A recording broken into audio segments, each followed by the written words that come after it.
Hello, everyone, and welcome to the Nekhor Webcast, following in the footsteps of the Lotus-born Guru, the life and liberation of Guru Rinpoche.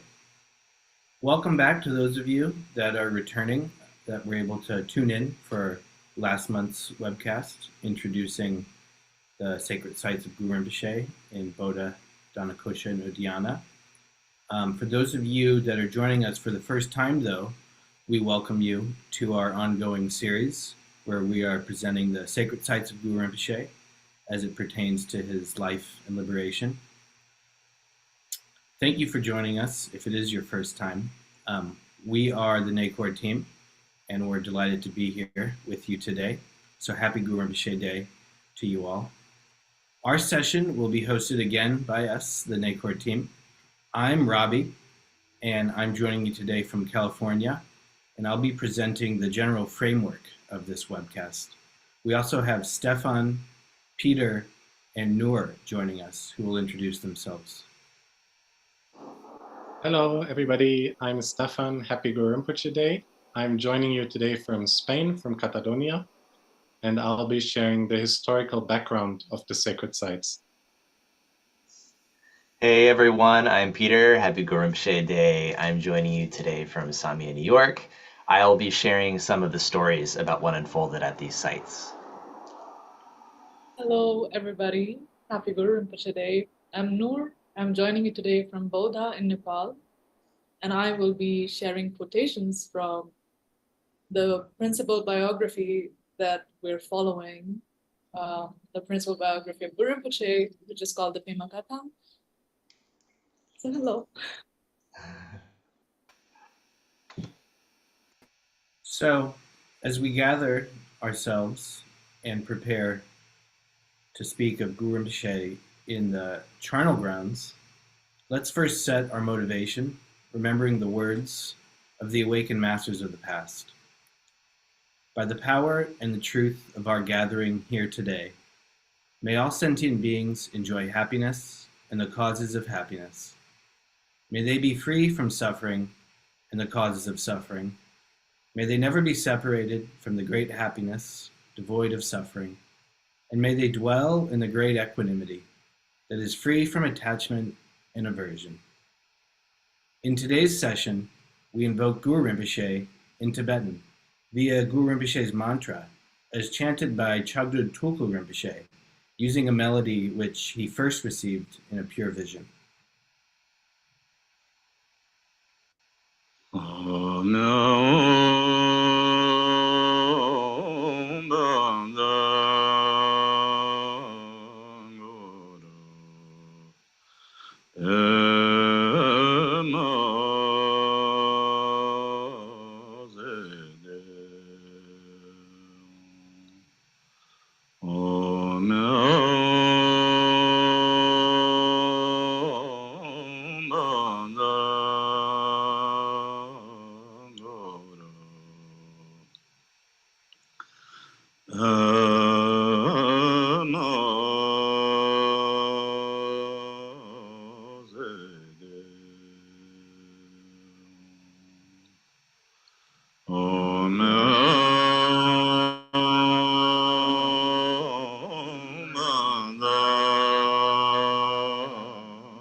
So to recap, in our last webcast, we explored the profound aspirations made by Guru Rinpoche in a past lifetime before the great Bodha Stupa, known as the Jarung Kashor Stupa in Tibetan, in the Kathmandu Valley. These powerful aspirations charted the course for his rebirth as the great tantric master we revere today. Guru Rinpoche emerged from the heart of a blossoming lotus on Lake Dhanakosha in Udayana. Adopted by King Indrabhuti, the young Padmasambhava was established as the heir to the kingdom. Yet, over time, he grew weary of royal life and engaged in unconventional yogic practices that eventually led to his expulsion from the kingdom. This month, the 7th month, according to the Tibetan lunar calendar, we are celebrating Guru Rinpoche's victory over hostile forces. In today's webcast, we delve into the history and significance of the 8 great charnel grounds. We will explore their sacred origins, beginning with the liberation of Rudra on Mount Malaya and Guru Rinpoche's practice of austerities, through which he manifested various enlightened forms and attained the first Vijayadhara level. Today, we are excited to present the 2nd episode in our webcast series, where we chronologically explore the sacred sites linked to Guru Rinpoche's enlightened activities. If you missed our previous webcast, you can easily catch up on YouTube by scanning the QR code or visiting our Nekhor YouTube channel. Now, I'll pass you over to Stefan and Noor, who will delve deeper into Guru Rinpoche's profound role as an enlightened leader. Thank you. Thank you. As you may recall, in our previous webcast, we shared Buddha Shakyamuni's prophecy predicting the arrival of Guru Rinpoche.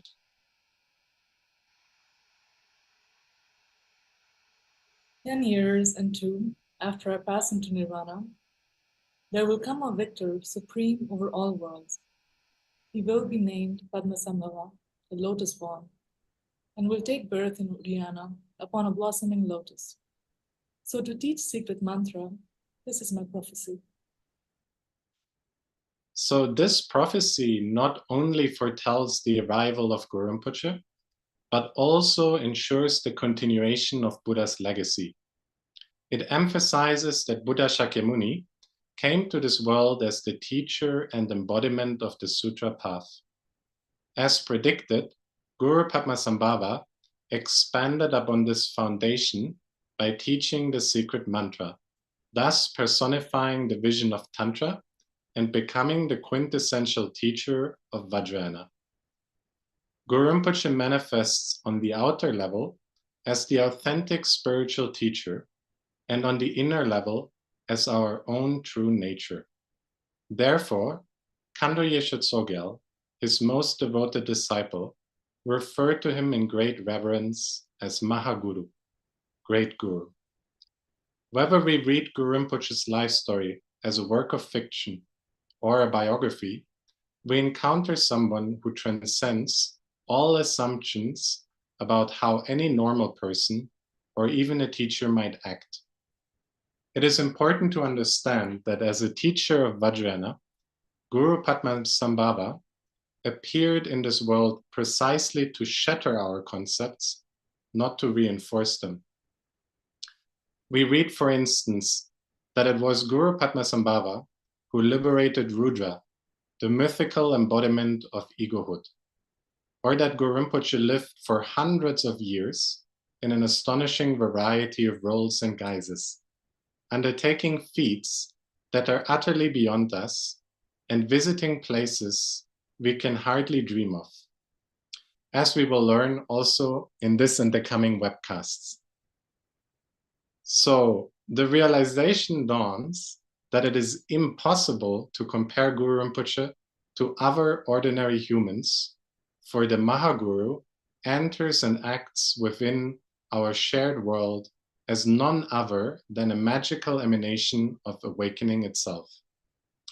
Indeed, his influence is by no means limited to this plane of existence alone. Guru Rinpoche, then, is a force that can only be understood by letting go of our conventional notions of time, place, and person. Only then can he be fully present now as he was before, here as he was there, outside as he is within. It is precisely these all-pervasive, spontaneous manifestations, appearing in diverse forms, that the Vajrayana practitioner invokes as a constant source of blessing and protection, a source no different from the nature of our own mind. The all-encompassing nature of Guru Rinpoche is reflected in the opening verses of the Pema Katang, where Guru Rinpoche is compared to a wish-fulfilling jewel manifesting in infinite ways to benefit sentient beings. As you may recall, the Pema Katang, discovered by Orgin Lingpa in the 14th century, is our primary source for understanding Guru Rinpoche's life and liberation. Hence, in this webcast, we will once again share and explore key passages from this essential text. And now Nor will introduce you to these verses from the Pema Katang. Thank you, Stefan. So let us recall the Pema Katang's opening stanzas as a poetic introduction to what is seen as an essential teaching that opens all other doors to the dharma, the life and liberation of Mahaguru Padmasambhava. In the Pema Katang, it says as follows: natural truth, sovereign of the five kayas, by infinite means you place beings in bliss. You accomplish all wishes to complete perfection. To you, Vajrakaya, unborn and undying, I bow. They witnessed it all, the five ladies so pleasing. Lacha Mandarava, Belbang Kalasiddhi, Belmoshake Devi, Munmo Tashikidran, and Lady Yeshasodya. As you tamed and guided fortunate beings, making sure the three jewels would endure. To keep the two teachings safe from confusion, to ensure that there be clear understanding of Sutra and Tantra, of means and wisdom, of the oral instructions of secret mantra, of the true words and explanation in their definitive meaning. For this purpose, hidden for future disciples, there are life stories numbering 10,900 that tell of Padmasambhava, Guru of Udiyana, his vastness of body, speech, mind, qualities, and activities. For these, Tunmi has reaped great merit and fame. Whenever the Guru's life and liberation, whether abridged or extensive in form, is seen, heard, venerated, or cherished, have faith, for these are the incalculable teachings. Have no doubt, he is a Buddha of unsurpassed awakening, knower of the three times, Master Pema Jungye. Perfecting the outer tantras, he embodies the Nirmanakaya. Perfecting the inner tantras, he expresses the Sambhogakaya. Perfecting the secret tantras, he is creation and completion. Such is this Buddha, fearless, supreme, Lord of this world, all three times, beyond question. Nirmanakaya acclaimed by the conqueror himself, like a wish-fulfilling jewel, flawless in qualities, he accomplishes all aims without a single exception. His enlightened deeds, countless, transcend imagination. Yet here they are written to mend future minds. So, alongside Guru Padmasambhava, were his teachers and disciples, all united in their collective aspiration to establish and spread the Dharma, particularly the Vajrayana, in our world. Their immense kindness and dedication have preserved these precious teachings, passing them down through our living teachers today. The lives of these foundational figures are deeply intertwined with that of the Mahaguru, forming an inseparable part of his story. When we explore Guru Rinpoche's biographies, as well as those of his teachers and disciples, we quickly recognize their profound interconnection. For instance, the five ladies mentioned in the opening lines of the Pema Katang, as we have just heard, the Mahaguru's spiritual consorts, each embodies one of the five aspects of wisdom. Together with the Mahaguru, they form the sacred union of Guru Yabyum, where Guru Padmasambhava represents the father, inseparable from his spiritual consorts, the mothers, symbolizing the union of skillful means and wisdom. Led by Khandro Yeshe Tsogyal, these five wisdom dakinis are accomplished masters in their own right, each carrying a unique blessing and playing a pivotal role in this grand narrative. At every key moment in the Mahaguru's life, wisdom dakinis grace the scene, guiding him as both teachers and disciples, and infusing each step of the grand process of awakening with their creative command. Though Guru Rinpoche is acknowledged as a primordially awakened and beyond the need for training, his life in this world exemplified the Vajrayana path in practice, serving as a living teaching for his disciples. Central to this is the teacher-student relationship, where the teacher intimately understands the heart of the student, using this connection as the key to unlock the student's inherent Buddha nature from the cage of delusion. The Mahaguru's life story reflects this dynamic through numerous accounts of his training with various teachers, both human and divine. The lineage of Guru Padmasambhava is a tapestry of teachings imparted by these teachers, transmitted in diverse ways to his closest heart disciples, as well as to gods, spirits, and even demons. These disciples who receive direct instruction from Guru Rinpoche are in many ways inseparable from Guru Rinpoche in their practice, realization, and collective activities, all contributing to the fulfillment of the Guru's enlightened vision. So if we turn our attention to the slides here, we can see that there are two tankas. On the left hand, we have as the central figure Guru Rinpoche. And here Guru Rinpoche is surrounded by the king and the 25 heart disciples. So you can see all of these surrounding Guru Rinpoche, and you can see all of these students, the heart disciples, displaying great miraculous accomplishments, which they reaped as the result of their dedication and practice, and which also shows that they're masters in their own right. So you can see here Guru Rinpoche and all of his heart disciples on the left-hand side on the tanka. And then if we turn our attention to the right-hand side, you can see in the center of the tanka, Kando Yeshe Tsogyal, Guru Rinpoche's sort of closest heart disciple. And she was a Tibetan queen, actually. And then below, or in front, you can see here Lacham Mandarava.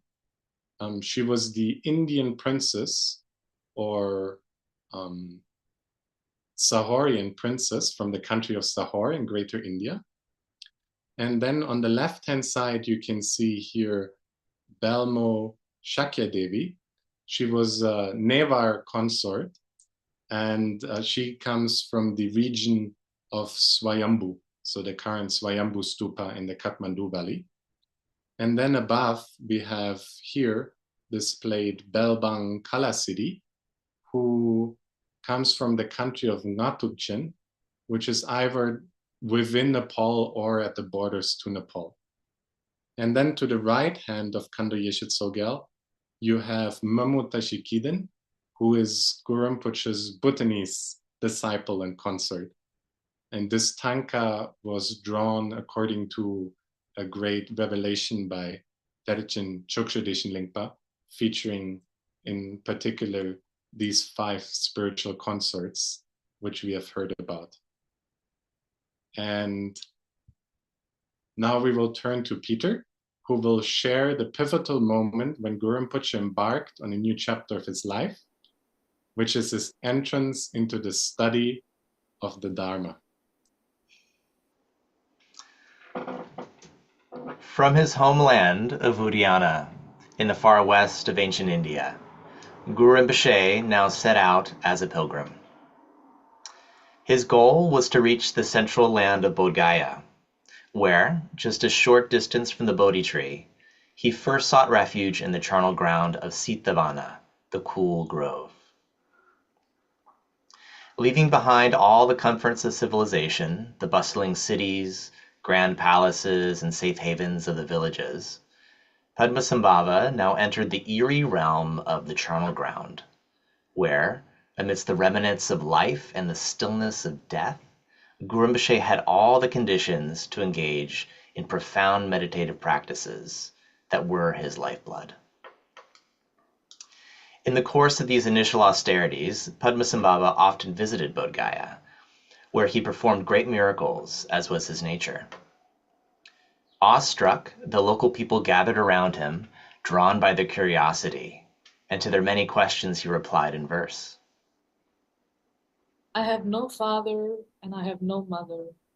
I have no teacher, nor do I have a master. I have no caste and I have no name. I am a self-appeared Buddha. Doubt clouded the minds of the onlookers. They began to murmur, "Someone who displays miracles without having a teacher must be a demon." Master Padma reflected, "Although I am a self-appearing Nirmanakaya, I should at least put on the pretense of seeking out Vajrayana teachings from the learned and accomplished masters of India, if only to show future generations the necessity of having a master." So, while Padmasambhava had no need of a teacher, he was nonetheless determined in his compassion to set an example for others. And so he left Bodh Gaya, embarking on a quest for instruction from a succession of teachers, both Buddhist and secular. Initially, Padmasambhava set out to master all the secular fields of study. There was not a skill he left untouched in his pursuit of mastering the arts and sciences of greater Indian culture. Through his clairvoyance, he knew where to find the most learned teachers in each field. Both renowned philosophers and humble villagers became his mentors on this quest. Once having completed his training in these various fields, the fateful moment arrived. Padmasambhava finally set out to study the Dharma. Traveling to Kukkutapada, Bird's Nest Cliff, southeast of Bodh Gaya, to seek teachings from the tantric master Prabhahasti. So let's now turn to Stefan, who's going to share the history of this sacred site of Kukkutapada. Thank you. So, regarding Kukkutapada, which is about a day's walk away from Bodh Gaya itself, or the Vajra seat, Lorjidin in Tibetan. So Kukkutapada is a mountain that stands as a testament to the long legacy of Dharma practice in the heart of India. Its rounded boulders push up past the jungled landscape to reach an outlook that affords a view of the whole region. These outcrops have hosted the very greatest masters from all three vehicles of the Buddha's teachings. When the great Chinese pilgrim and Buddhist monk Xuan Sang visited Kukkutapada in the 7th century on his grand pilgrimage for India, he marveled at the mountain's peak towering above the dense forest, and he paid homage to all of it as the sacred place of the Buddha's disciple Mahakashyapa.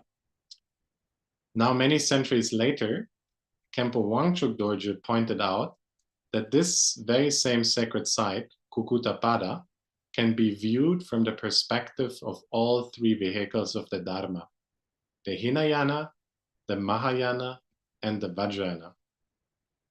So first, according to the Hinayana, or the foundational vehicle of Buddhism, the monk Mahakashyapa, the first leader of the Sangha after the Buddha's Mahaparinirvana, traveled to Kukkutapada, where he made a vow to remain in samadhi or meditation until the arrival of the future Buddha Maitreya, who's considered to be the Buddha of loving kindness and compassion.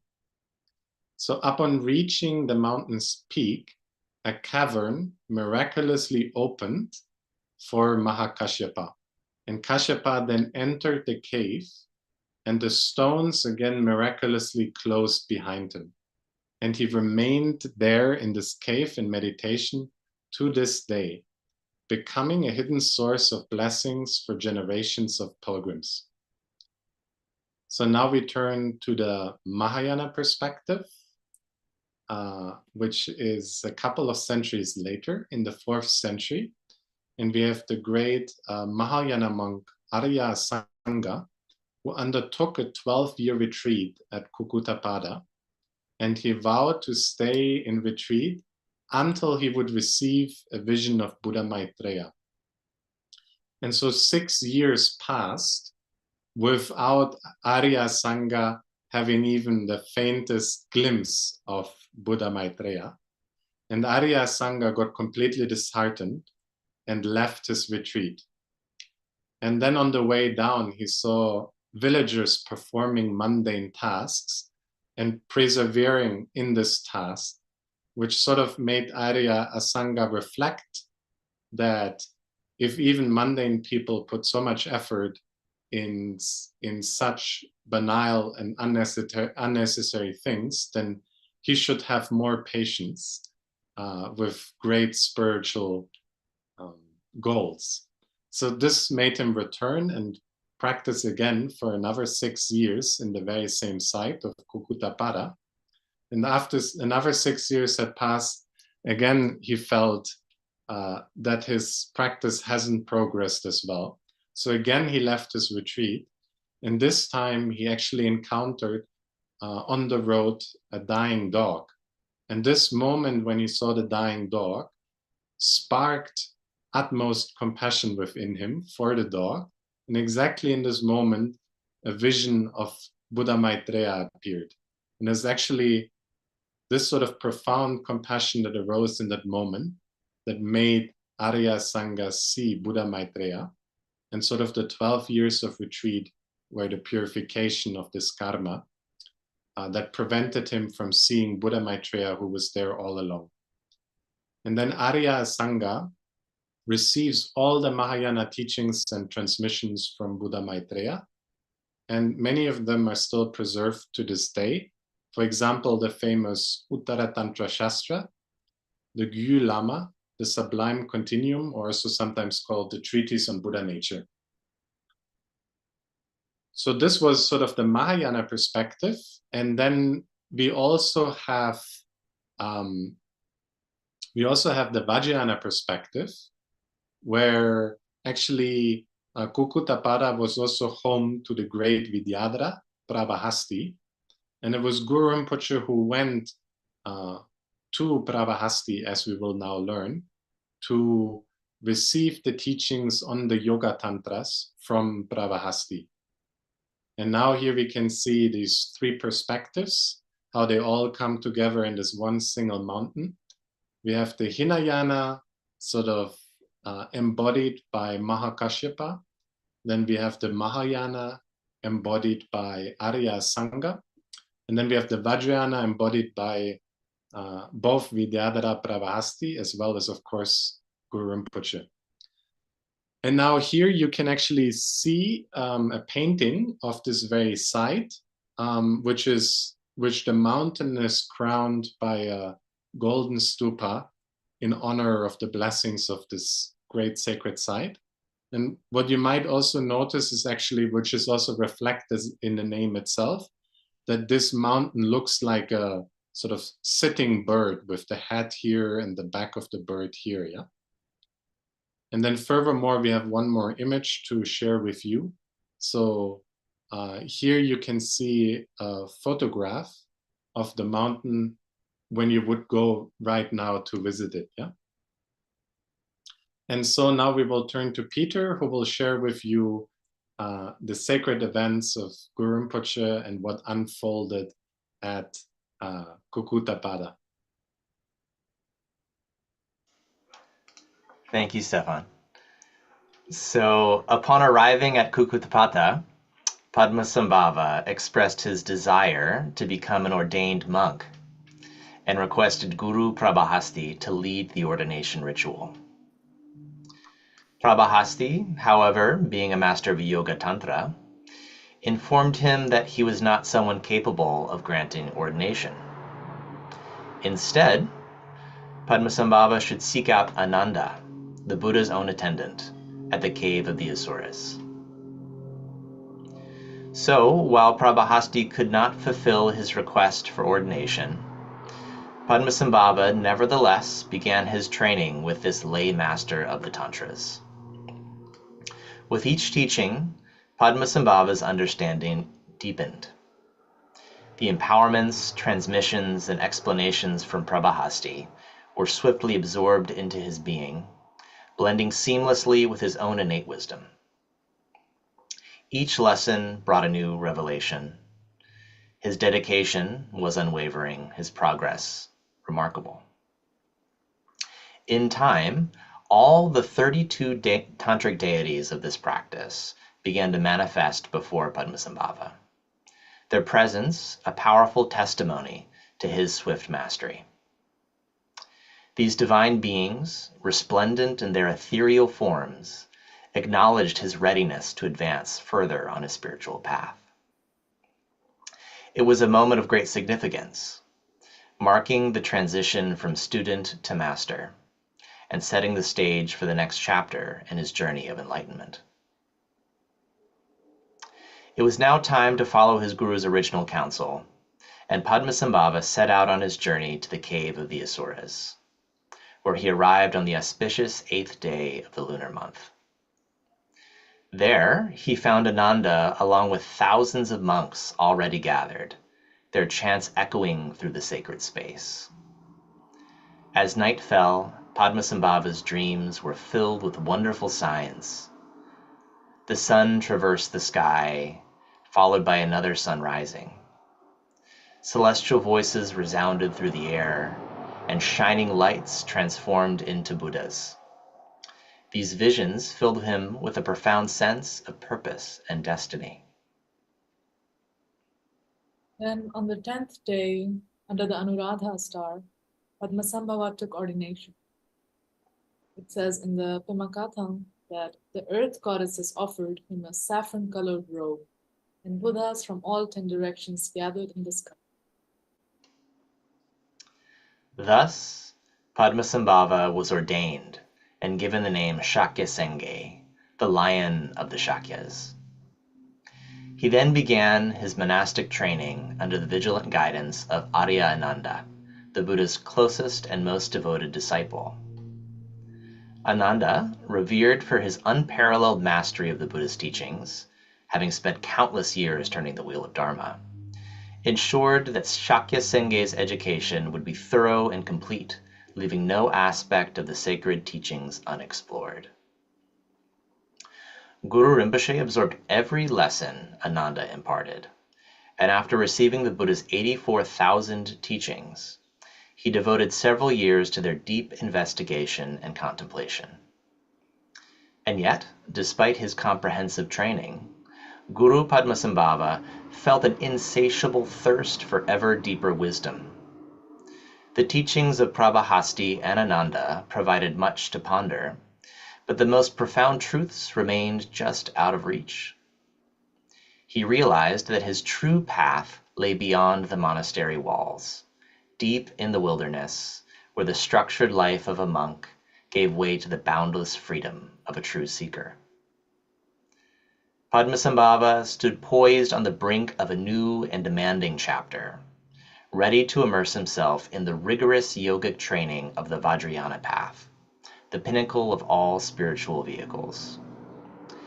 To truly encounter the profound mysteries of tantric teachings, he needed a realm that transcended the mundane, a place both feared and indispensable, where the living dared not tread, haunted by ghosts and spirits of every kind. And that's the charnel grounds. In the Pema Katang in particular, not only are we shown details of these terrifying landscapes and the spiritual disciplines that he undertook there, as well as the teachers he met there, but we also learn of Guru Rinpoche's role in the very origins of these sites. So now we're going to begin by exploring the origins of these charnel grounds and the pivotal role that Guru Rinpoche played in their creation countless eons ago, when he liberated the demon Rudra on the peak of Mount Malaya. So now let's turn to Stefan, who's going to delve into the history of Mount Malaya. Okay, so Mount Malaya, or Shripada, also known as Adam's Peak, is a revered mountain on the island of Sri Lanka. And Sri Lanka is an island off the southeast coast of India, and it's very much renowned for its rich Buddhist heritage. and includes a temple hosting the very renowned and precious sacred Buddha's tooth relics. It also has one of the oldest Bodhi tree saplings, a Bodhi tree that is over 2,000 years old. And it has numerous stupas, very big grand stupas, all filled with precious relics that are there since the very construction. So throughout history, Sri Lanka has captivated the minds of both locals and visitors, including also the great Chinese pilgrim Xuanzang.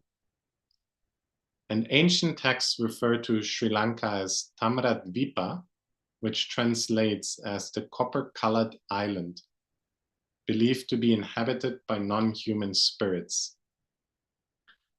The island holds significance, again, for all three vehicles of Buddhism. So first, what you can include in the vehicle of the Hinayana, or the foundational vehicle of Buddhism. You have the island's chronicles called the Mahavamsa, which share a story that Buddha Shakyamuni visited Sri Lanka, leaving a footprint on this very central mountain, now known as Sri Pada. In other words, the glorious footprint. And the Buddha left this footprint at the request of the guardian spirit called Sumana. And then within the Mahayana tradition, we have the Lankavatara Sutra, which shares that Buddha Shakyamuni came to Sri Pada to teach the Lankavatara Sutra at the request of the demon king Ravana. And now when we turn to the Vajrayana, Sri Pada is actually known as Mount Malaya, where the demon Rudra was subjugated. And it's marks the origin of the tantric teachings. But the Vajrayana teachings also share that while the true Mount Malaya is actually said to be inaccessible to ordinary beings, Sri Pada here on Sri Lanka is seen as its earthly representation. And the great treasure revealer Terchen Chukshadishin Lingpa even refers to Sri Lanka as Sangdopari, the copper-colored mountain, Guru Padmasambhava's pure land on earth. And the island of Sri Lanka and Mount Malaya in particular, as we will also later on see again, is linked to the charnel ground of Kuladzokpa, also located at the heart of Mount Malaya. So if we turn here now to the slides, we can see a painting of Mount Malaya.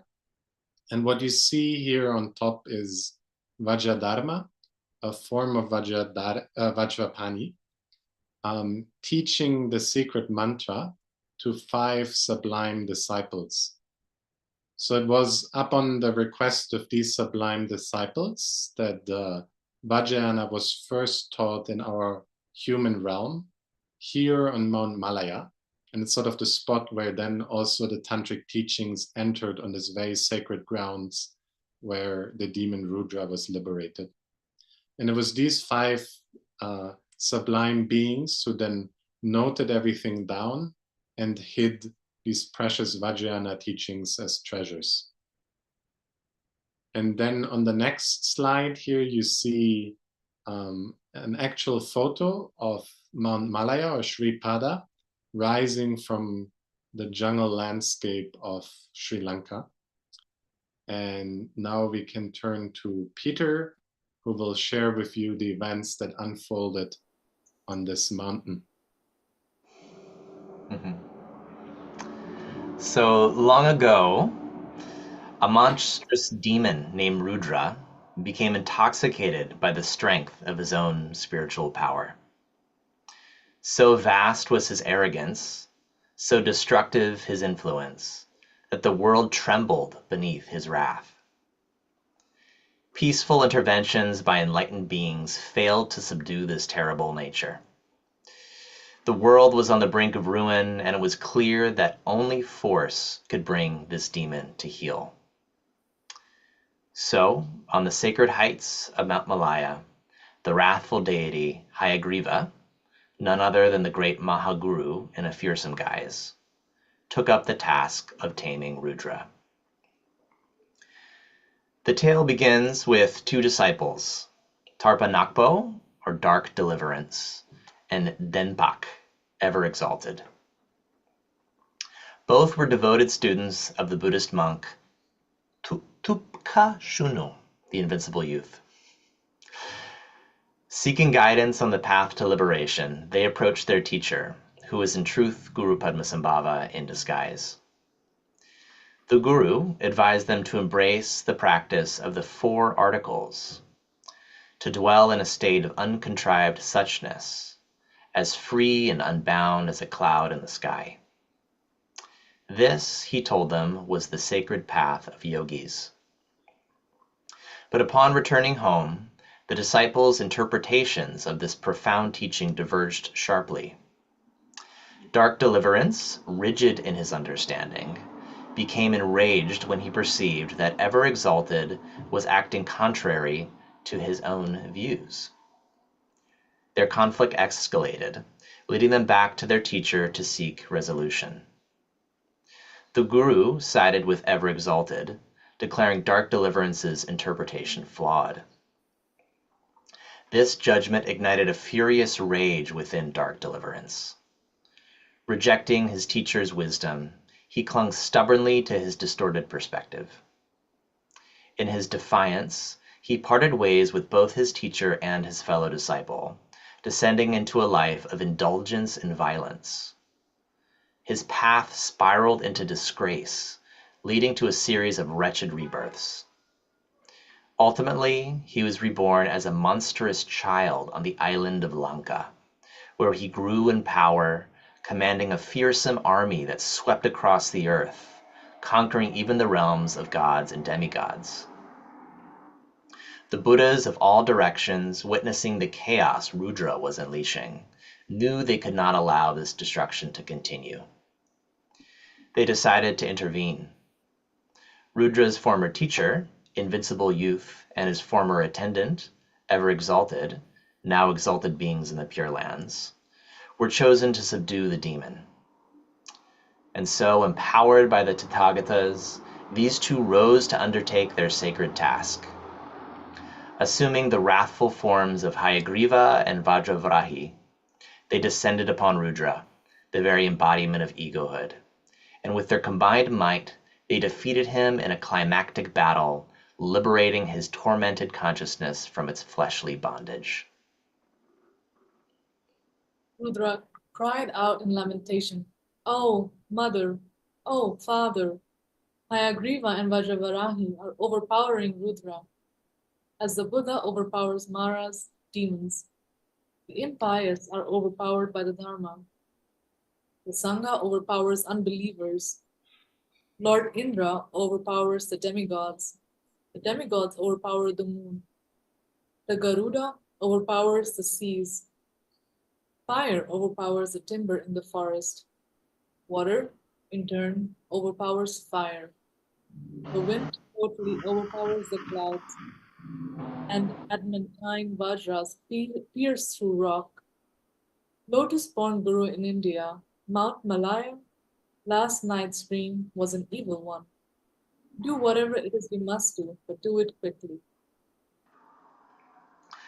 The world was thus saved from utter devastation, and the teachings of the Buddha were preserved, their truth affirmed through this extraordinary act of enlightened intervention.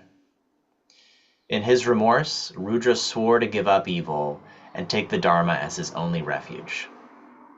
The wrathful Buddhas in turn blessed him with their blissful power, liberating his consciousness and consecrating his body.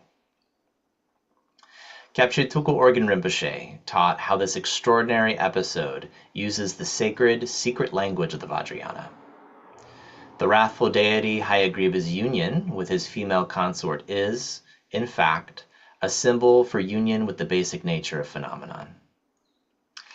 And through the guise of Hayagriva, Guru Padmasambhava's liberation of Rudra expresses, on a deeper level, liberation from the demons of the 5 poisons. These seminal events thus set the stage for such extraordinary activities to be integrated with tantric practices that would later unfold. Hayagriva and the other wrathful emanations took up Rudra's attire, wearing it to symbolize the transformation and conquering of the fiercest thoughts and emotions through the tantric means of Vajrayana. The blessed remains of Rudra's body were then scattered all over Jambudvipa. Wherever his body parts fell, a sacred area was consecrated in which the tantric teachings would spread. In all, 8 major places were blessed in this way, to be known as the 8 great charnel grounds. Other parts of Rudra's body fell in 24 sacred places and 32 sacred lands, making 64 altogether, which stretched to the limits of ancient India. So it is that Mount Malaya and these 64 sacred places mark the original sites where the Vajrayana spread, making this whole realm a tantric mandala, continually revered by tantric practitioners up to this day. In its essence, this mandala of liberation consists of the places where Rudra, the ego embodied, has been put to death. With the death of ego, awakened qualities are now free to arise, all thanks to the courageous activity of Guru Rinpoche. So now, let us return to the present age of Buddha Shakyamuni and Guru Rinpoche to examine the ancient landscape of Greater India, where these charnel grounds were located and where Guru Rinpoche's enlightened activities took place. I'll now hand it back over to Stefan, who will share insights about these 8 great charnel grounds, which emerged from the remains of the demon Rudra. Okay, thank you. So, as we enter the ancient charnel grounds of Greater India, we leave behind the safety and security of city, palaces, and villages, and we venture into a desolate wilderness where human corpses are cremated, buried, or left to decompose in open air, and where spirits hold sway. These dreaded and haunted places, situated on the outskirts of civilization, served as transitional spaces where the dead began their journey to the afterlife. Charnel grounds have held a profound spiritual significance since ancient times, particularly for the early Buddhists who often established communities nearby. These desolate places served as stark reminders of life's suffering and impermanence, compelling the monks and nuns to renounce worldly attachments and dedicate themselves to the dharma. Drawing from his own experiences, the Buddha advocated meditation on the decay of corpses to develop mindfulness, and monks even repurposed funeral shrouds for their robes, symbolizing their detachment from fear and death. For the broader lay community then, Buddhist monastics played a crucial role as intermediaries with the spirits of the charnel ground, guiding the deceased and interceding on their behalf. This gave the Buddhist Sangha a reputation as fearless guides to the afterlife, embracing charnel grounds at a vital source for spiritual growth. The Buddha actually himself practiced in the charnel grounds during his 6 years of austerities before attaining enlightenment, though he eventually deemed this path too extreme. Nevertheless, these experiences in the charnel grounds were crucial in his journey towards awakening. Similarly, Guru Padmasambhava's tantric meditations in the charnel grounds were pivotal in his spiritual achievements. Charnel ground meditation was essential for actually both the Buddha and Guru Rinpoche in reaching high levels of realization. In the tantric traditions, charnel grounds assume very great importance. These haunted, terrifying places became sites of intense spiritual practice, where dakas and dakinis, yogis and yoginis gathered for tantric ritual. The spiritual potency of these grounds offered practitioners the potential to attain great wisdom and become Mahasiddhas, or highly accomplished beings. Chana grounds were revered as supreme locations for practicing the ritual of union and liberation, foundational to the tantric path. Guru Rinpoche's journey through the 8 great chana grounds marks a pivotal stage in his tantric path, tapping into the deepest spiritual resources of Greater India for profound realization. This legacy has been passed down through generations and continues to resonate today, as we can still connect with these very same chana grounds. Among the scattered remains of Rudra, the 8 great chana grounds stand out as the most potent. And now, according to the Pema Katang, we will look at these 8. So first we have the chana ground of Sitavana, also called Cool Grove, in Magadha. It's actually not far from Dorje Den or Vajraseed or Bodh Gaya.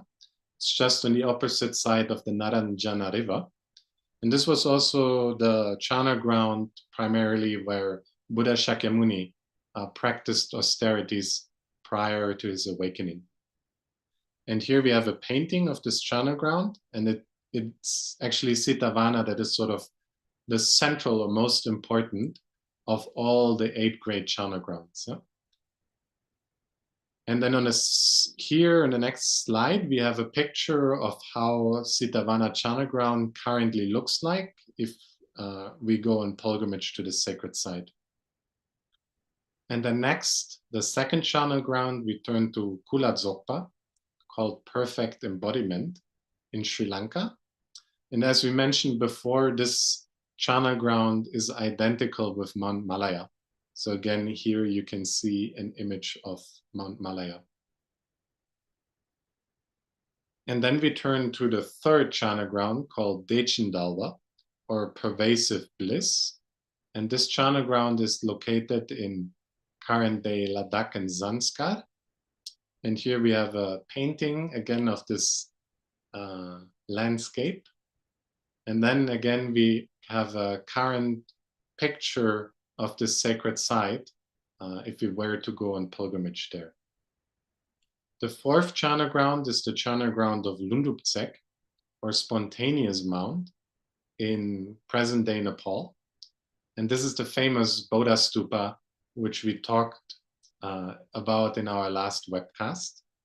So you can see here a painting of the Bodha Stupa in ancient times and a picture of current-day Bodha.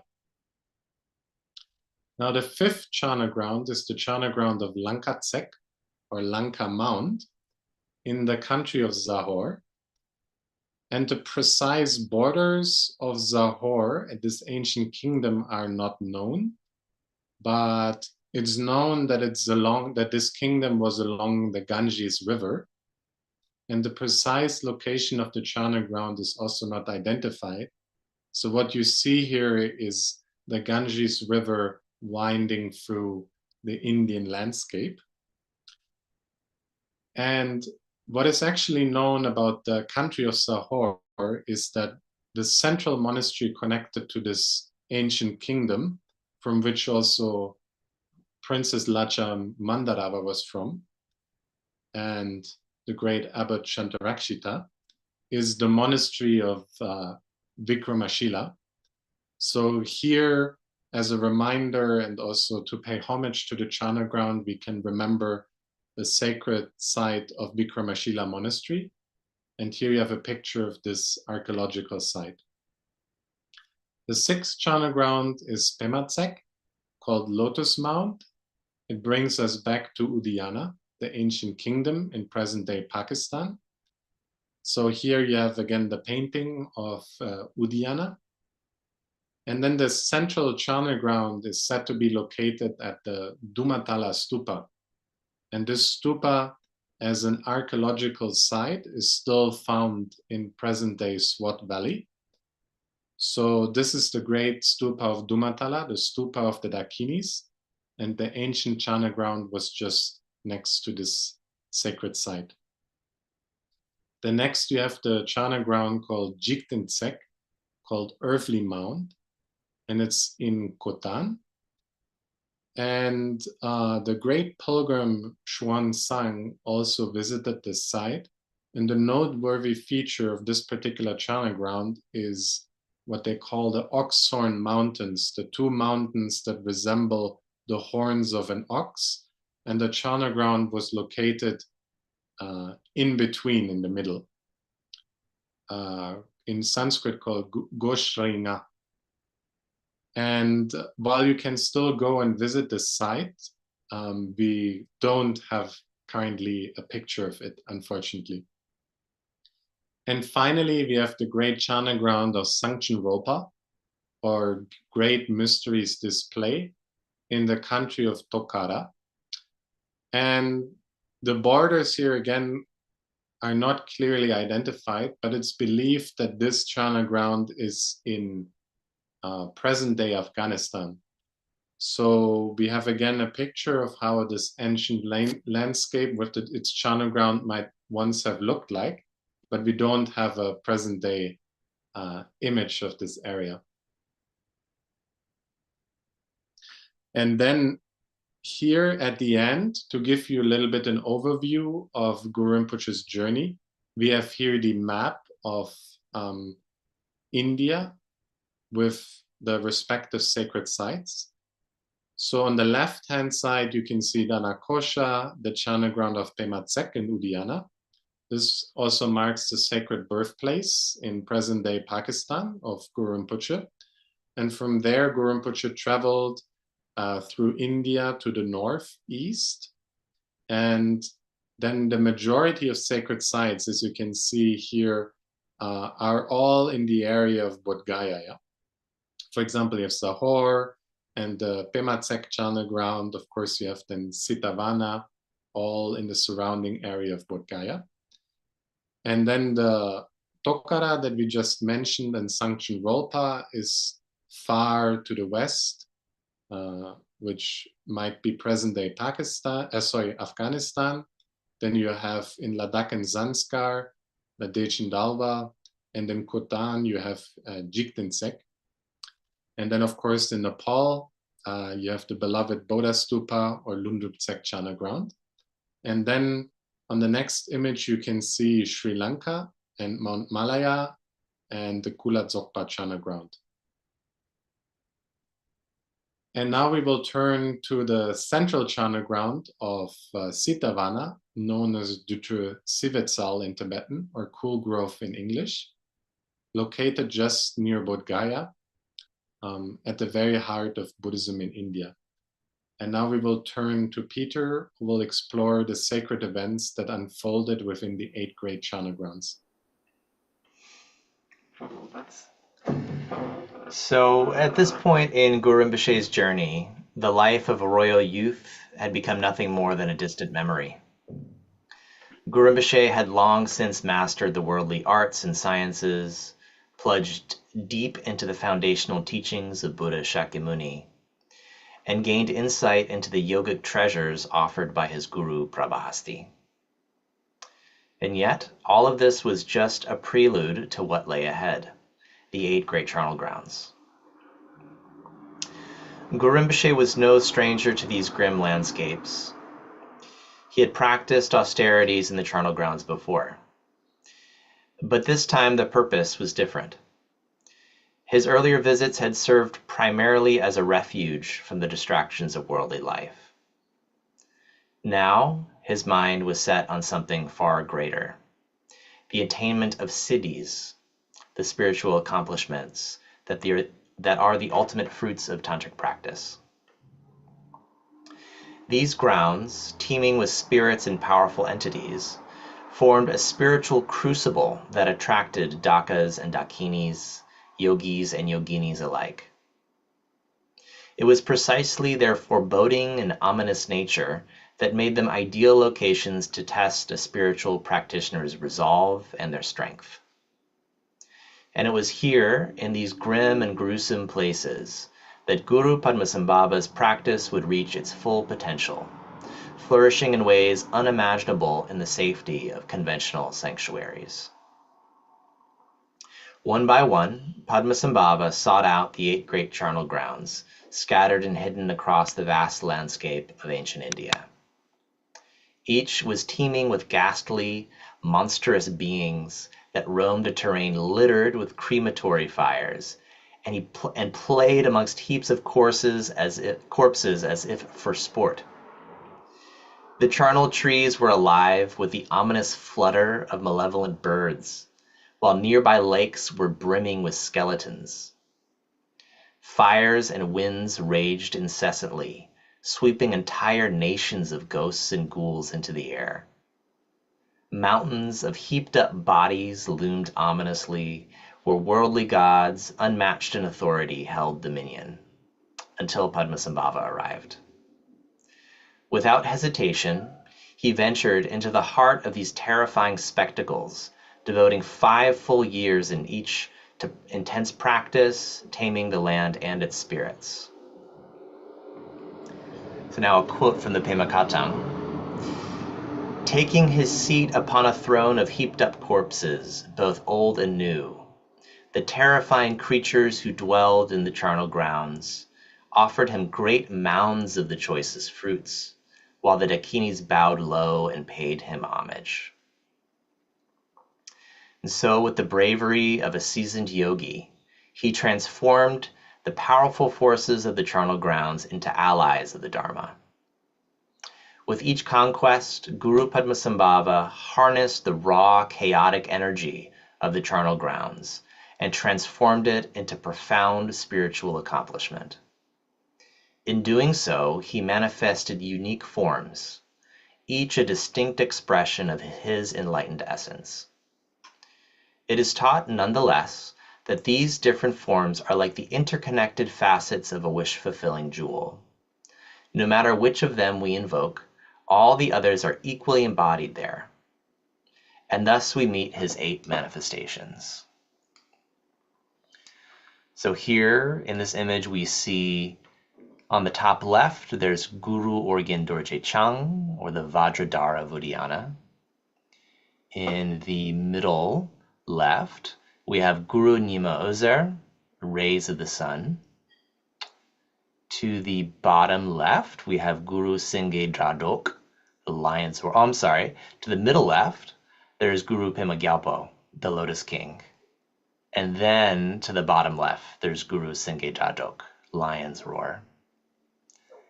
And then if we move to the top right of this image, we have Guru Shakya Singye, lion of the Shakyas. Middle right, there's Guru Padmasambhava, the lotus born. And then also in the middle right, we have Loden Chokse, wise seeker of the sublime. And then if you look to the bottom right of this image, there's Guru Dorje Drolu, the wild, wrathful Vajra. And so as Padmasambhava journeyed through the charnel grounds, he was guided by a host of awakened beings who appeared before him before each retreat, offering teachings of ever-increasing depth. These encounters deepened his understanding, preparing him for the trials and revelations that awaited him in each desolate realm. And so his quest eventually led him to Dechin Dalwa, where Guru Rinpoche sought to receive profound initiations from the great wisdom Dakini, Karmandrani. Upon reaching the heart of the charnel ground, Guru Rinpoche came upon a palace made entirely of skulls, where it seemed the Dakini resided. And yet the doors were locked tight. He sent a message to her, but no reply came, until suddenly a servant girl named Kumari appeared, carrying a crystal vessel as she made her way to fetch water. "Has she forgotten me?" the Mahaguru inquired. The girl gave no answer, focused instead on her task. "I've been sent to get water," she replied, setting the vessel upon a ledge. And then with his meditative power, Padmasambhava caused the vessel to stick right to that spot. Tried as she might, Kumari could not lift the vessel again. She pulled and tugged at it until the woven handle snapped and she fell at Padmasambhava's feet. As she rose, Kumari revealed a curved crystal knife, and without hesitation, she plunged it into her chest, opening up her body to reveal an awesome sight. There, within her, all the peaceful deities of the Vajradhatu Mandala shone forth, radiant and awe-inspiring. You may possess power and mantras, she said, her voice calm and steady. But isn't this even more amazing? Padmasambhava immediately prostrated and performed circumambulations in reverence. Please bestow the supreme empowerments upon me, he implored. But the girl gently corrected him. I am only a servant, she said. You should go inside. Kumari then led Padmasambhava into the heart of the palace, where he soon found the Dakini Karmindrani, resplendent and adorned with 6 ornaments of sun and moon. She sat majestically on a throne of sun and moon, with a parasol of those celestial bodies above her. As Karmindrani remained seated, Padmasambhava prostrated before her, circled her in reverence, and then offered a 1,000-spoked golden wheel, entreating her, please grant me the outer, inner, and secret empowerments. In that moment, a host of deities appeared, dazzling in the sky above them, as Karmandrani spoke with authority. Destined lineage holder, now request empowerment. Padmasambhava replied with a deep, resonant voice. Long ago, there never were a guru. We would never have even heard of enlightenment. When the Buddhas of the eons of emptiness appeared in reliance upon their gurus. The glorious guru is an ocean of good qualities. Gurus display the mandala of their countenance and look upon their disciples with compassion. Empowerments are not requested from the deity, they are to be requested from the guru. Hearing this, the Dakini was satisfied. You do know how to request empowerment, she proclaimed. With a graceful gesture, she dissolved all the deities gathered before them into her heart. And then, without warning, Karmindrani transformed Padmasambhava into the sacred syllable Hung and swallowed him whole. Inside her body, Padmasambhava underwent a profound transformation. On the outer level, his body became that of Buddha Amitabha, empowering him to accomplish the deathless Vidyadhara. From the blessing of being within her body, his inner form shifted to that of Avalokiteshvara, granting him the empowerments of meditation upon Mahamudra, the Great Seal. Finally, as he traveled through her secret lotus, his body, speech, and mind were purified of cognitive veils. On the secret level, he became the mighty Hayagriva, empowered to bind arrogant gods and demons under oath. And so after receiving this extraordinary empowerment from within the body of the Dakini, Guru Padmasambhava set out on a quest to find yet another teacher, one who could impart the teachings of Ati Yoga, the great perfection, the pinnacle of the Buddha Dharma. The only clue he had was the name entrusted to him by the Dakini Karmindrani. The moment she uttered this name, a profound sense of inspiration and devotion flooded Padmasambhava. He instinctively knew that this teacher would reveal the ultimate vital points of meditation and bestow the pith instruction on the inseparability of all Dharma teachings. A truth Padmasambhava had been yearning to uncover since the beginning of his journey. That guru's name was Sri Singha. Driven by this profound inner calling, Padmasambhava traversed the length and breadth of ancient India, traveling without rest until he reached the legendary land of Suvarnadvipa, the Golden Isle, most likely the island of Sumatra in Indonesia, where the great master, the Vidyadhara Sri Singha resided. Their encounter then unfolded like a dream. As soon as Sri Singha laid eyes on Padmasambhava, he raised his hand to the sky in a pointing out gesture and spoke with timeless authority. Do not cling to what appears. Do not cling to anything at all. Let what does not appear remain unmanifest. Let what appears simply be. Detached from all appearances. Appearance and liberation occur together, simultaneously, in the very same moment.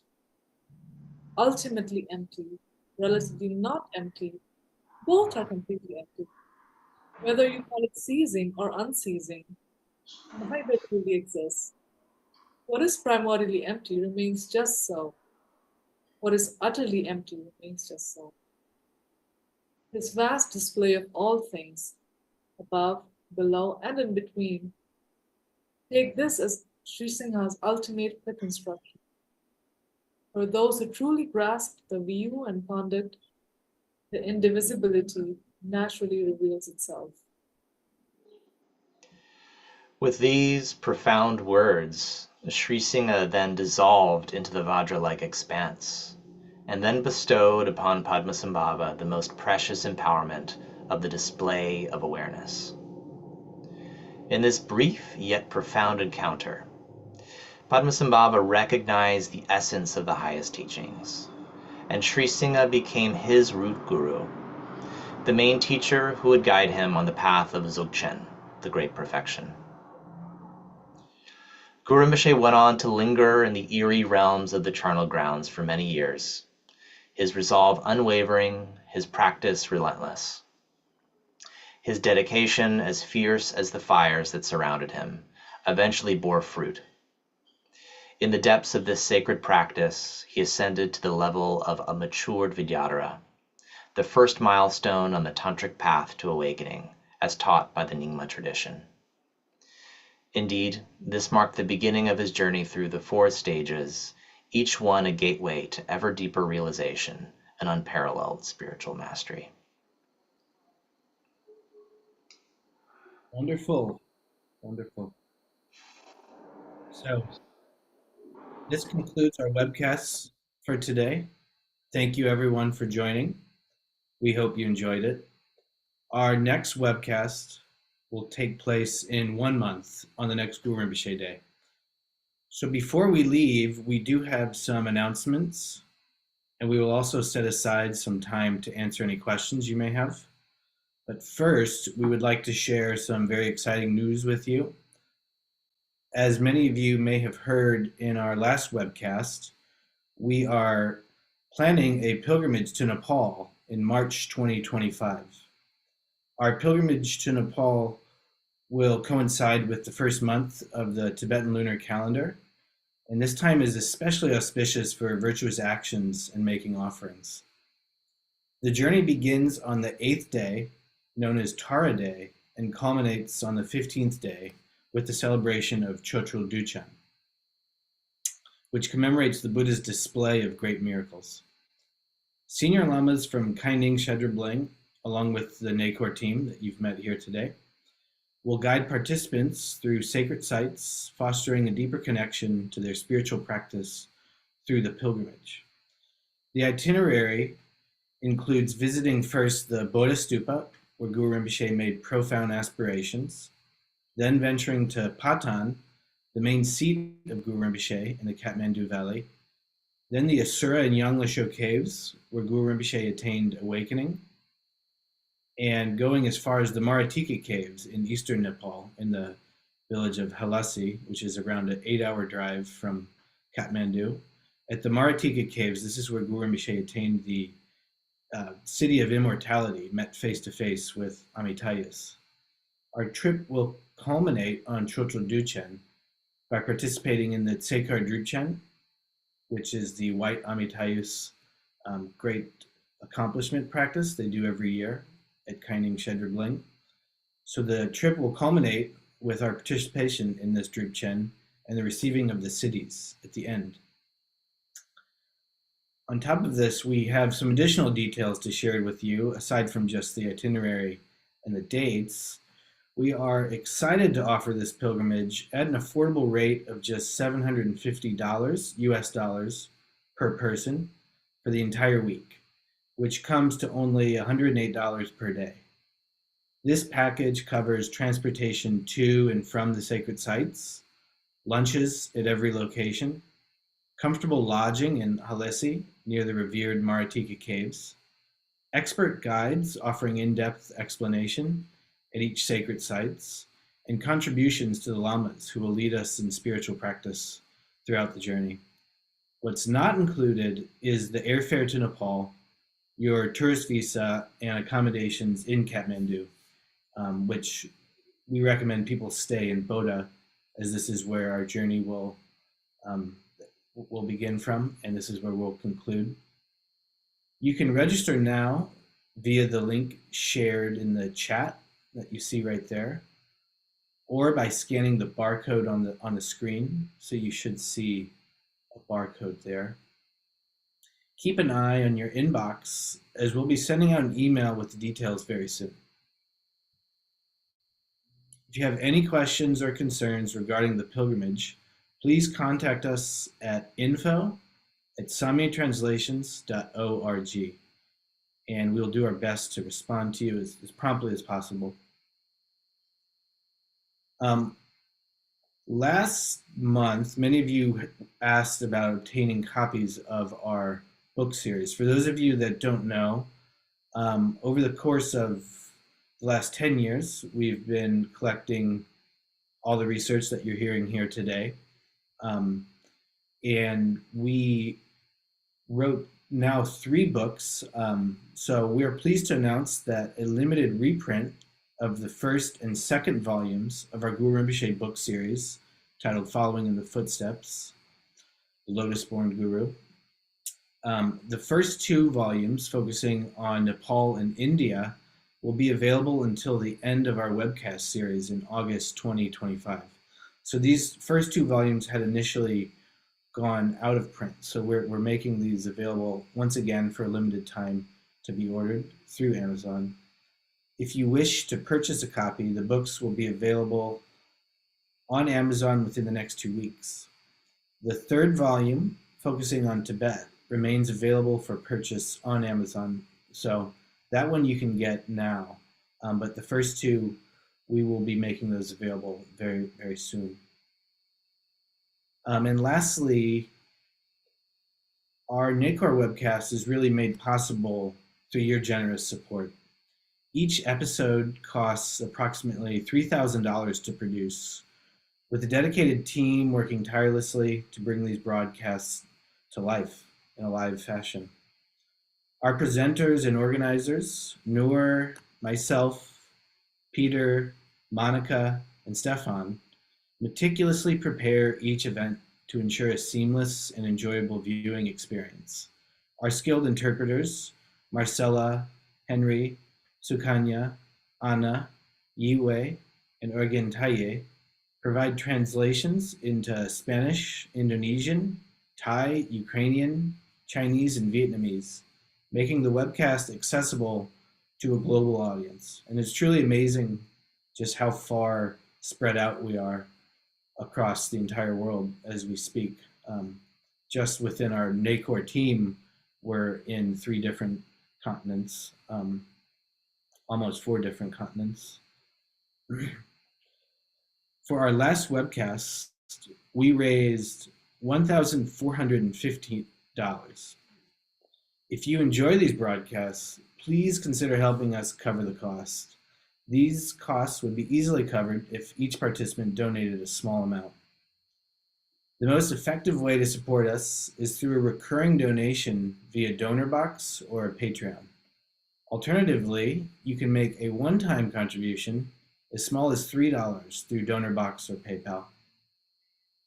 To donate, simply scan the QR code or visit our website at samyatranslations.org/donate. Any additional funds will be dedicated to the further development of Nekhor, with the goal of making it a comprehensive and profound resource for information on all Buddhist sacred sites. Our sincere aspiration is to transform Nekhor into a platform where both practitioners and newcomers to Buddhism can easily access authentic information on these sacred places. So now we open the floor to questions. We have a few here in the chat, in the Q&A section. Let's start out with this first question. One person says, "This is very inspiring. As modern practitioners, how can we engage with these charnel grounds as we go on pilgrimage?"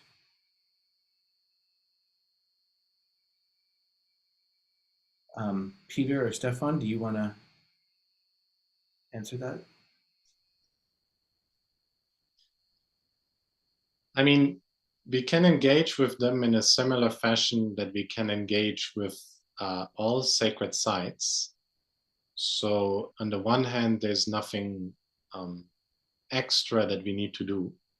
So when we visit any of those sacred sites, whether it's like Bodh Gaya or the Bodha Stupa in Nepal, so we're connecting through this to the sacred site through the stories and also through the medium of our eyes. And then we sort of open up to the environment, we make offerings, we receive the blessings from the sacred site, and then we make heartfelt aspirations and dedications at the sacred site. And then sort of these sacred sites can become very powerful catalysts for the blessings, and they can spark deep transformations. This is actually the reason we go on pilgrimage. So there's the charnel grounds are part of this network of sacred sites. And as Vajrayana sites, the pilgrims might choose to particularly do Vajrayana practice there, such as offering a tsok, a Gana chakra, or a feast.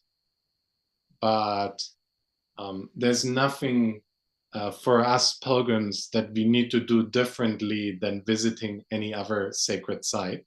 But we can engage with these precious sites in a similar fashion that we engage with all the sacred sites when we go on pilgrimage. May I, if I just add something? Yeah. Recently, or relatively recently, on a pilgrimage, Narbula advised something, and it was this, that, you know, when you go to a sacred place, especially a lakam, this was said in the context of a lakam, but I think it can apply to everything, or every pilgrimage site that we can go to, that she said something like, you know, imagine that you're a little girl and you're looking at everything for the first time, something like that. And this is kind of openness to just the experience of this place as it arises.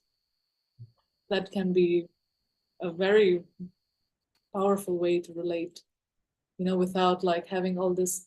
It's very good, of course, to have aspirations and have wishes to practice, but also to just let it be somehow. Mm-hmm. Yeah, very. Just to take it in as it is. Yeah. Beautiful. And we have more information on how to engage with sacred sites on our Nekhor website. Actually, there's a section that we've posted there, a teaching from Guru Rinpoche on how we engage with these places as well. We can share that link in the chat shortly. So moving into the next question, because there are a few here. Another person asked, what is Vedali? It was shown as a site in South India on the map, which included Sri Lanka.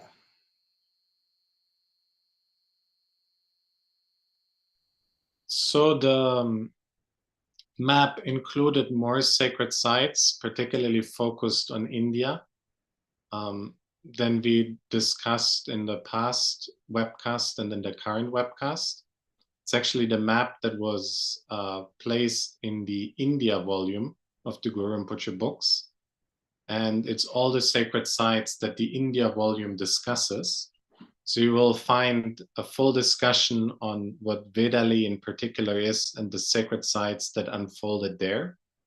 But we might also briefly touch upon it in the next webcast. But basically, it's the sacred stupa of Danyakataka in the south of India, where the Kala Chakra Tantra was also revealed. And it's also the sacred site where Arya Nagarjuna revealed the Prajnaparamita teachings. And it's also the sacred site where actually there's a beautiful interaction between Guru Rinpoche and Arya Nagarjuna. And basically, Guru Rinpoche manifesting here as the teacher of Arya Nagarjuna and inspiring him to reveal these fundamental texts.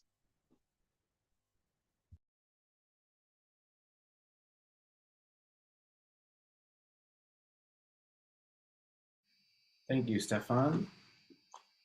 We have another question here regarding Tsopema in Himachal Pradesh.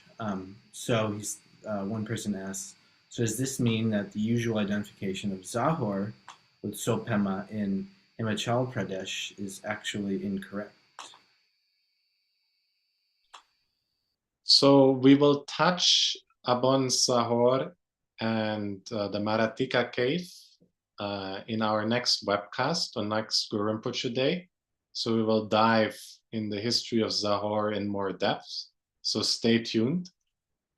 But if you have attended our last webcast, you will also have noticed that we had 2 Udyanas and we had 2 Danakoshas. So one was sort of the current day Swat Valley, and the other sacred sites were identified by Khyentse Chatra Rinpoche. So actually with Zahor, and with many other sacred sites, for example, of the Charnel grounds, and the main Charnel ground, if we look at Sitavana, so if we now go to present-day Tibet, you will also encounter a Sitavana Charnel ground at the sacred caves of Samye Chimpu near Samye in Tibet.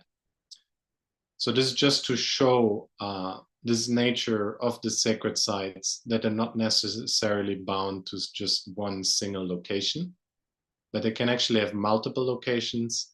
They can also disappear or reappear at the different point in time. This is what Khyentse Degu Khyentse Rinpoche has pointed out. And so it's the same case with Tsopema and with a sacred site at the Ganges River near Vikramasila Monastery, which actually was particularly pointed out by the great master Gendon Triple to be the location of Zahor. And we will dive a little bit more into this in our next webcast. Yeah.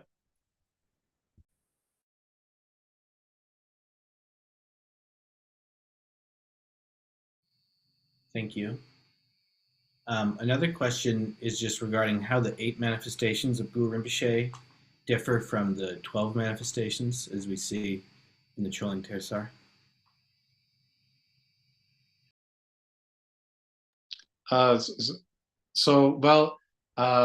We also try to show that actually the manifestation of Guru Rinpoche are infinite, and there's different traditions of identifying different sort of numbers of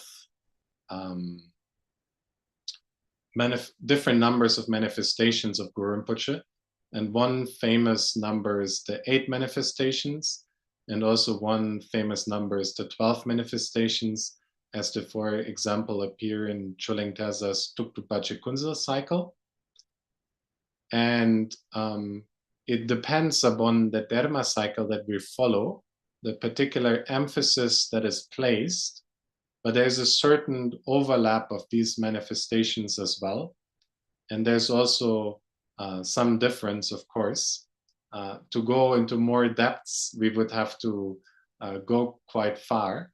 But for example, the India volume book also explains a little bit further the 8 manifestations.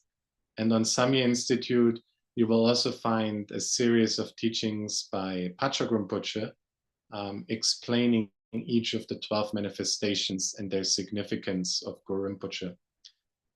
So in essence, you have in Guru Rinpoche's life these pivotal moments, actually often falling on Guru Rinpoche Day, where Guru Rinpoche appeared in one very particular manifestation to highlight one very particular quality in the spiritual path that we all need. And then we can invoke this particular manifestation to receive very specifically as a certain set of blessings, such as, for example, wisdom or wealth, as it's here displayed in the Tanka of Lama Norla, one of the 12 manifestations. And then there's the next question, which I'm not sure how to answer it. It says, who exactly is Guru Rinpoche? So this is something that we're trying to explore throughout our entire webcast series and also through our introductory sections on Guru Rinpoche. But this can be answered, of course, on many different levels. And on the one hand, we can say it's also, as Kyabchi Jemen Khenso Chugulodi would point out, our own Buddha nature manifesting outwardly in the form of a teacher. And here we can see Guru Rinpoche as sort of the perfect guru principle that we all encounter and meet, and also in the present day teachers that we're following. And then there's, I believe, one more question, but it was... I'm gonna try and Google translate it real quick. Should have done it. There's another question that came up in the chat as well. So it's regarding whether there will be Chinese translation for the upcoming pilgrimage in March for Losar. And the answer to that question is we're still developing the details in terms of which languages we'll provide translation into. And this is really dependent upon need. If we have, which it seems like we've had many people interested in attending the pilgrimage that would need Chinese translations, then it's something that we most likely can provide. But as of right now, we haven't set up any arrangements for Chinese translation. But it seems that we can provide it. Isn't that correct? Yes, we're working on it, and we can share further details. And the last question seems to pertain to requesting Pacha Rinpoche for an empowerment. So from our Nekhor webcast stream, we wouldn't necessarily do that here, but in your respective countries, when here in particular the question was relating to, it seems, Pacha Rinpoche, Rinpoche visits the countries, then there he will give teachings, often also connected with empowerments, and often the Guru Rinpoche empowerment from the Tuk Bache Kunze cycle. And as well, I also just received a direct message from somebody who joined today saying that they have a cool idea for a pilgrimage, and that is Samye Chimpu. It was a direct message that I felt like just sharing it. Yeah, that was like, I think, the final. Or no, there is another question. That wasn't really a question, what I just shared. So there is another question still, which is, can I draw a picture of Guru Rinpoche in Thai art?